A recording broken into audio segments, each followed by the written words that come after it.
謝主席，今次我要多謝秘書長，因為第一次咧聽到秘書長係講出咗，其實私家醫生又好，私營醫療體系又好咧，都係不斷係上載緊資料，且增幅係好大。我自己嚇，唔係其他醫生，我爭取咗好耐啊，嘈咗好耐咧，公司先至幫我喺2024年初咧，俾我能夠上載資料。大部分同事都係未能夠上載資料，所以真係呢個係我哋都面對嘅好大問題，仲有好多 bugs 嘅。好啦，嗰個樣講完啦，就講翻嗰個對稱嘅問題。即係我理解嘅，即係以前嚟講，成日就係話私家醫生醫院有得睇就唔上載，因為以前我哋真係冇得上載。咁但係而家我見到新嘅法例咧，有另外一個唔對稱咧，就係如果你係俾咗一個 joining consent 加入嘅同意咧，咁就私家醫院嘅資料、私家醫生嘅資料都一定要上載。但係咧個醫生又未必有權去睇嗰啲資料嘅喎。即係我可能會睇完個病人，我上載咗我今次開咗個藥，原來我唔知道喺個記錄系統入面寫住佢對嗰隻藥敏感嘅喎。嗱，咁呢個亦都係另外一種唔對稱。咁我諗呢度係咪應該要諗一諗？即係如果你對稱嘅話，就係我既然係上載咧，我都要有得睇咧。而家你新嘅法例嗰處咧，係我可以冇得睇，佢唔俾嘅 sharing consent 我係冇得睇嘅。好咁啊，跟住我再講咧，就係喺而家13行之中，即係13個行業可以用醫健通嘅行業之中咧，亦都唔係個個行業咧係真係可以俾佢用。今日就今日啫，隻醫嘅朋友都問緊我哋幾時有得用啊？我哋好想用，所以希望政府係有個計劃係推出去俾其他行業真係用嘅。我哋有冇一個方法呢？呢個係另外一個問題啦嚇。我哋有冇一個方法呢？係有效咁去保障到病人嘅資料唔受第三方去即係去瀏覽或者取覽呢？嗱，我舉一個好實在嘅例子。譬如保險公司，佢往往都需要病人買保險嘅時候咧，係簽一個同意書嘅。咁如果佢俾呢個同意書醫生嘅時候呢，醫生就有個責任咧去回答，因為呢個係病人作為一個data owner。佢問一個 data user， 咁 data user 一定要俾嘅，法例係一定要俾資料佢嘅。咁佢問嘅醫生攞資料嘅時候，自己嘅資料冇問題，但係佢只要問一條問題，你知唔知道呢位病人有冇其他嘅醫療服務提供者或者其他嘅診斷？我可以唔寫個內容，但我都要寫我知或唔知。我見到醫健通我一定知道，而我讀一段 consent 俾大家聽一聽，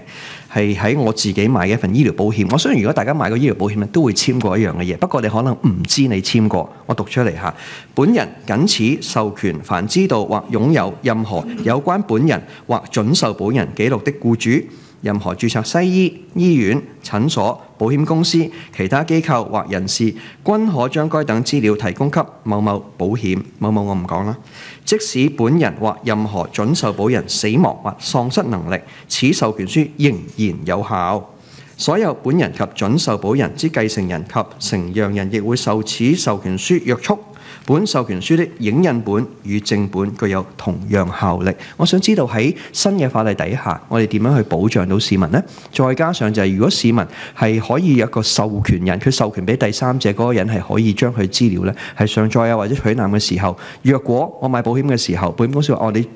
簽我做你個授權人啦，咁嘅時候點算呢？我暫時問住呢啲問題先。好，私家醫生或者診所會唔會因為 joining consent 嘅問題上載睇唔到？個13個分類嚟緊變咗18個分類嗰個可以睇嘅內容。第三個就係保險公司請阿 Sam 回答佢。好啊，多謝主席。首先一定要非常感謝林哲玄議員啦，因為我哋做好多系統連接嘅一啲先行先試嘅計劃咧，林醫生都好積極參與，提咗好多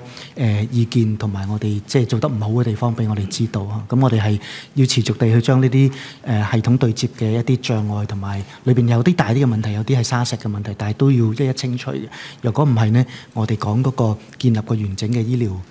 嘅戶口呢個工作咧冇辦法完成。咁所以呢個感謝阿林醫生。喺嗰個資料嘅嗰個取閱嘅嗰個不對稱上邊咧，就我覺得我哋可以繼續用呢一個倡導嘅方法去揾到個啱嘅平衡嘅。林議員都可能知道，我哋嚟緊有計劃咧，就係希望去幫啲市民去辨識咧邊啲醫護服務嘅提供者咧，佢喺嗰個使用醫健通同埋做呢個資料上傳上邊咧，佢係嗰個涵蓋面係做得比較好嘅。反方向係咪其實都值得做呢？即係話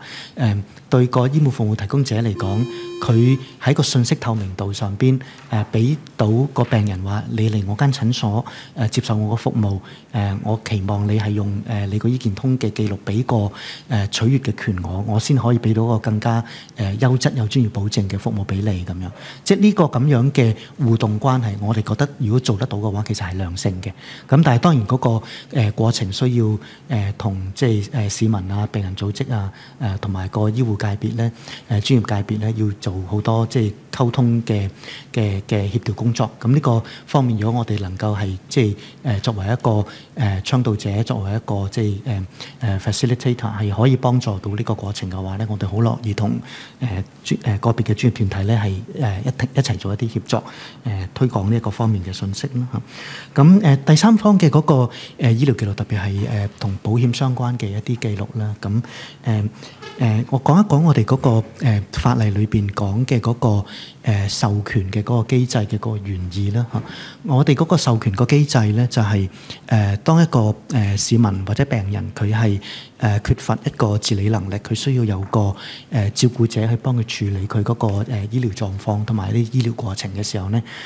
我哋係容許佢去授權俾一個照顧者。又或者係佢根本未成年，佢其實需要個父母或者監護人去幫佢代佢去管理佢嗰個醫療記錄，嗰個原意係咁樣嘅。咁所以咧就我哋喺嗰個授權嘅嗰個喺呢條法例裏邊嘅授權人嘅嗰個概念上邊嘅設計咧，我哋其實就唔係包一啲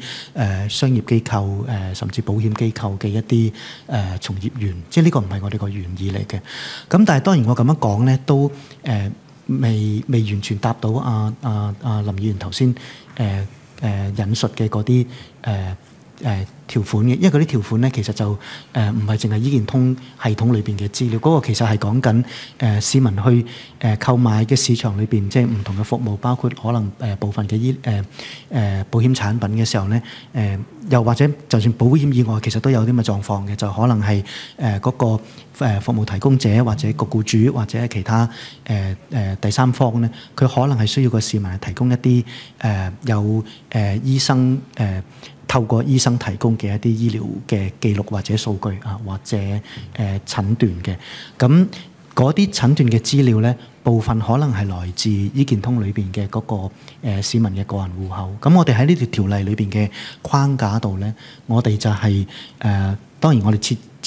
計咗好多好嚴密嘅程序要求咧，就係嗰啲唔係直接提供醫療服務嘅第三方咧，其實佢要使用任何嗰個來源係來自於呢個醫健通系統嘅咧，佢一定係經過個市民或者咧係經過一個市民直接授權佢可以睇到佢記錄嘅醫護專業人員去處理。咁我希望咧將來喺隨住呢一個醫健通系統，即係醫療記錄係越嚟越完整之後咧，喺醫健通系統嘅運用喺個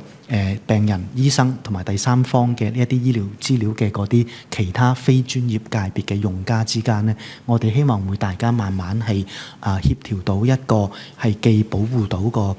市民嘅私隱，又可以尊重到醫生嘅嗰個專業嘅自主權。但係同時間咧，亦都符合到個市場要求嘅一個平衡點。咁呢個方面咧，就唔係呢條例嘅內容裏邊可以解決得到。咁但係可能我哋係隨住做呢個醫健通加嘅嗰個項目發展嘅時候，我哋需要有一個並行嘅一個討論咧，就係處理醫療數據，